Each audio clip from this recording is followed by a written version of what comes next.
All right, what's going on, everybody? So I want to encourage a lot of you, and for many people watching this video, this is going to resonate with you. It's going to encourage you, and this is going to be affirmation as you are living through this season. And I have been mentioning this numerous times, but for many of those that have been growing, you've been in a period of isolation, even. You're in a period for which you have been arguing with a lot of people, seemingly. People have differing views. It's a time for which, quite frankly, there's a lot of division, and there's a lot of people that think they know something about something. They think that they're mature enough. They think they're informed. And the biggest issue we have in society right now, and it grieves me, even as I share this, is that many of us are still in the dark. Many of us don't realize the spiritual battle that we're living in. Many don't even realize the fundamental truth of who Jesus Christ is and who God is. Much less just this whole aspect of Christianity and the spiritual warfare of Satan and the devil doing certain things, working through certain people, how it's being manifested, Satan's agenda, how he's using language, how he's using culture and routine, so many levels of things, politics, social justice, you name it, even religion, a lot of religious, heretical, false teachings, a lot of things are going on, and Satan is literally out there on this multi-attack, multi-prong sort of way of trying to get you to be deceived and to stray away from the truth.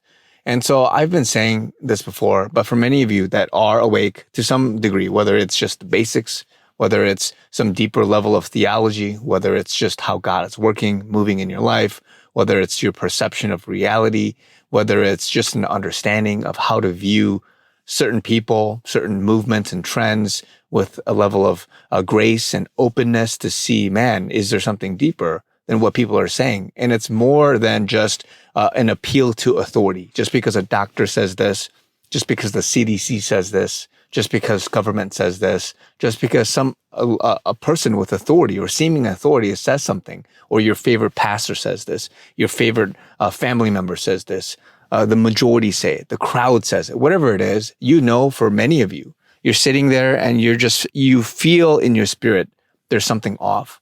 And God, what he's doing is he's educating you, he's isolating you, he's allowing you to wrestle with the information such that those that are not deceived, where you don't have a veil over your face and just your eyes, that you would go on this journey of uncovering, of seeking after and desiring to go to the Lord in affirmation. And I've said this before, but many people have been hurt. You read 2 or 3 articles, you think you know something about something, and people, sadly, they walk away thinking that they're very educated and informed. They think that they have their answer for health decisions that they have to make, for political decisions they have to make, for certain news stories that they think is the reality of what's going on.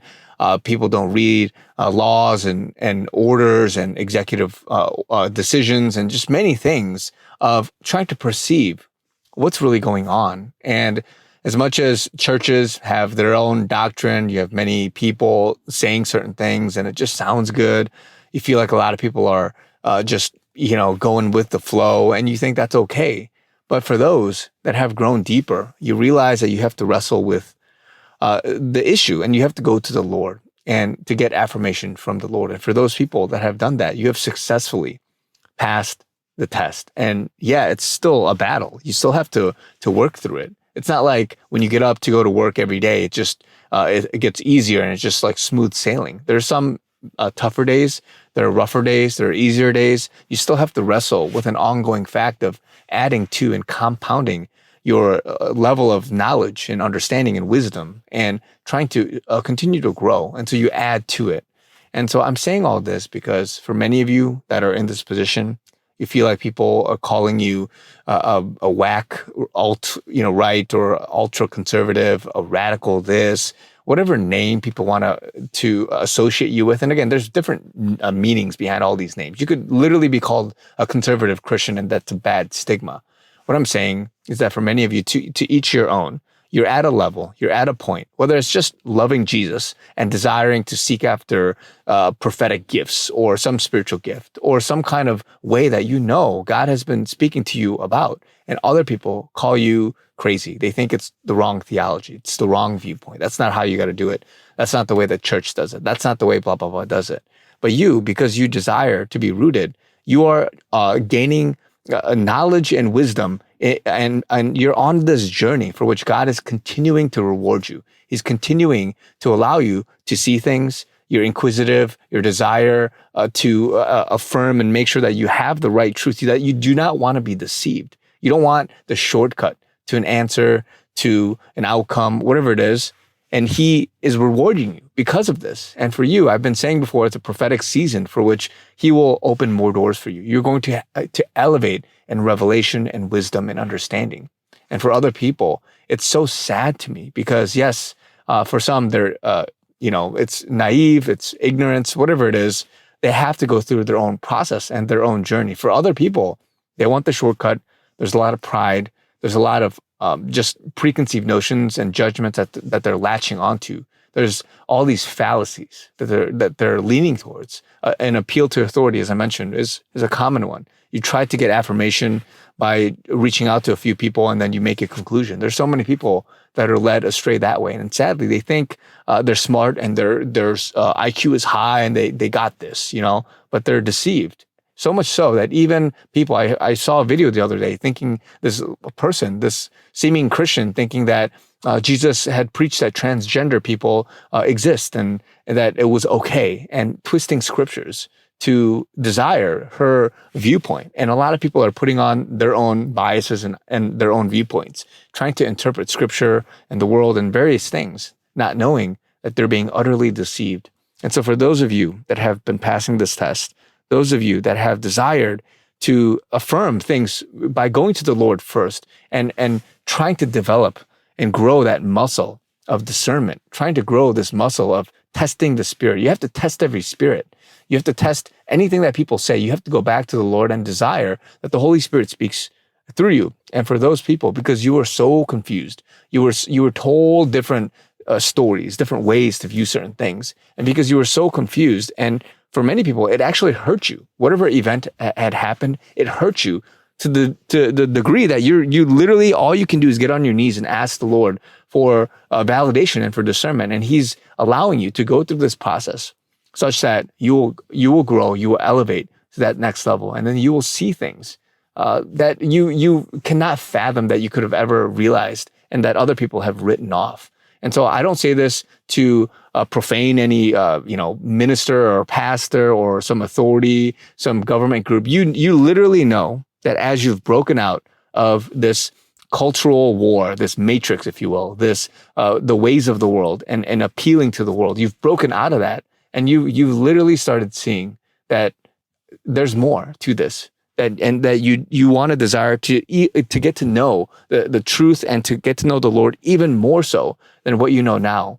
And so I'm saying this because for those who know, you know, and don't let anybody talk you down. Don't let anybody think that you're arrogant or prideful. You literally know the truth, whether it's the basics of who Jesus Christ is, all the way down to eschatology maybe, or just your, as I've said before, and as I touch on this channel, your perception of reality, knowing that the rules and the orders and the governance of how things are playing out, the law of war manual, whatever it is that you're following and you know to be the true, constitution or whatever it is of your perception of the world, all of those things are contributing to your understanding and your perception of the world. And all God is going to do, because you hunger and thirst after it, of righteousness, of truth, he's going to reward you in that. And don't let anybody talk you down. Don't let anybody think you're just an arrogant, whatever name you want to put on there, conservative, right, or any association to some movement, whatever that is. Don't let anybody talk you down. All you've got to do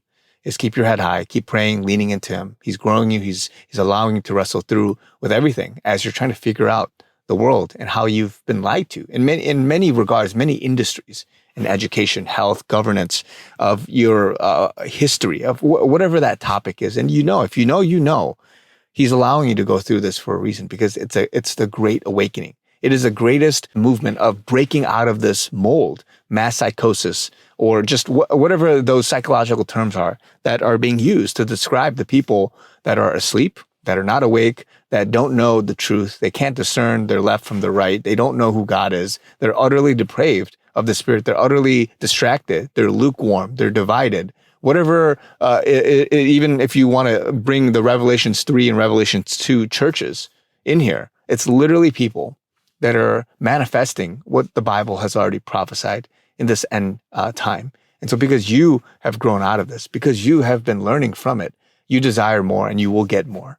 And so for those that know, you know, don't allow Satan, don't allow groups, don't allow a consensus or a crowd, a group think, or some authority, whatever it is, some movement and some doubt, some other misinformation or whatever stories out there. Don't let that derail you from what you know. A lot of theology, a lot of viewpoints, a lot of interpretations are going to come and try to confound you, confuse you from the root that you already have. And so many people have already strayed away, whether it's sound doctrine from the Bible, and now they're believing other things of twisting Jesus's words, all the way down to what you believe to be the reality of the world around you. The news, the misinformation, the propaganda, these things all contribute to this mass information war that we are living in. Some say, it's this 5th generation warfare, but it is utterly just this demonic movement of trying to confuse you, distract you, divide you, and move you down a certain path. Satan, he's firing on all cylinders.